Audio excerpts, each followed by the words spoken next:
Okay, so now that we've tested the content of the array right here in main, let's go ahead and pass the array again to another function that specializes in printing the content of the array. Okay, so now I'm going to remove these test lines here. They've accomplished their goal. There you have it. And I'm going to go ahead and add another option where option, and this isn't the final version, by the way, so right now I am just testing things, and I need to call a function that will print the product. So I'm going to call it view product. That function doesn't need to necessarily return anything, since it will simply step through the array, print its content based on how what is the size of product count, so we know how far we need to go. So we need two arguments. We need a pointer that points to the data structure array prod, and we need to pass by value the actual count as to how many records do we have in that array. Okay, so that's going to look like this. Void view product. You can name it whatever you want. Just make sure you name your functions in a meaningful way, and usually a verb is a good way to start a function name. So this would be the same thing we did. Notice the pointer notation that I did here. It's going to be very similar to what we just did here. Okay, so again, struct product, this time in asterisk again, pptr. Again, you can name your pointer anything you want. For me, it's P for product, PTR for pointer. And then an int. This time, it's not necessarily count, but I'm going to call it max, because that's going to indicate how far I should go with my count. So that means if my option is 2, that's what I'm going to do. I'm going to call view product, and I'm going to pass prod and prod count. The key here, if you noticed, I will try to keep code consistent in main, especially when you're trying to call functions. Except this one doesn't have to return anything, so I'm just simply calling it. It has a void in front of it, so you don't need any variable equals whatever view product returns. It doesn't return anything. It has a void. Now let's get it to work. Well, we have a pointer pointing to the first address, and we have a max count. So if you have 1 product, great. If you have 0 product, you got nothing. Great. Can we loop based on that? Can we do a for loop based on this max value? Indeed. So we could have int count, or if you want, and call it 0. And then you're going to have a for loop for count.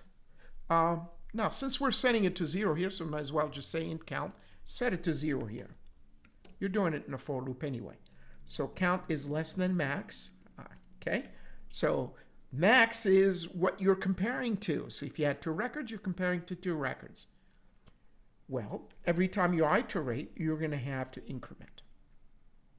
And we're going to print the content of this data structure, so which means the array.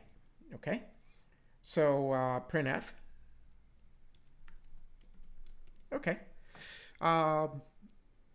we could say name, and then it would be a %s. You could do it this way, or you know what? I'm just going to do this: %s /t, and I'll put a $% %.2f /t. /t gives you a tab, and that would be the quantity here, so it's %d /n. Okay, what do we want? I want p, ptr, and dereference to name. Now I'm going to be doing a couple things. So let me just put a curly brace here, open this curly brace. Let me close the curly brace here. I'm going to do a couple things in here. So the block is going to have more than one line. Next is PTR price. So you are dereferencing whatever the pointer is pointing at. Okay? And PTR dereference quantity.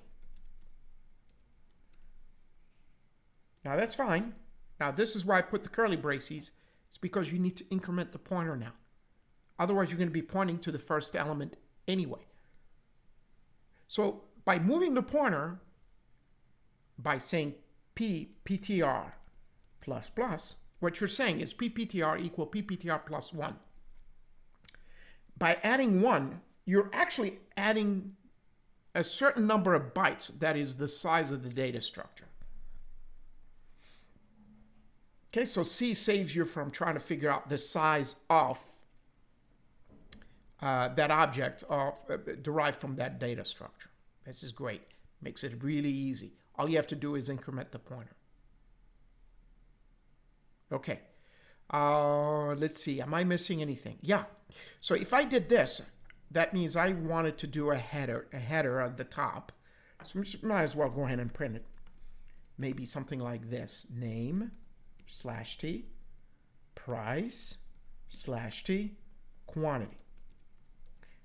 And now let's hope everything lines up nicely. So let's see. We could have also printf, something like this. Voila. /t, just, you know, making it pretty with underlines here. /t, let's do another one. /n this time, just give me a new line. Now let's see how this will behave. Okay, so this part is going to be short. The next part, we're going to do some processing. So we're not there yet. So we want to make sure we can enter products and display them. Well, let's see how this works. Compile and run. Okay, so we're going to add a product. And let's call it Gizmo again. And let's give it a price of $34 and quantity 100. Press any key to continue. I'm back to menu. Let's view it. Let me hit 2. Aha, nicely. Everything lines up nicely. Let's go ahead and add another product. So let me just go ahead and add another product. Toy. Let's say the toy is 12.56. And I got 10 of those. All right, well, let's view again.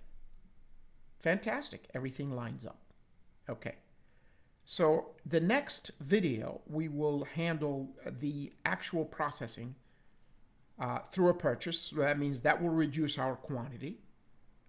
And then when we view again, then our quantity should be updated.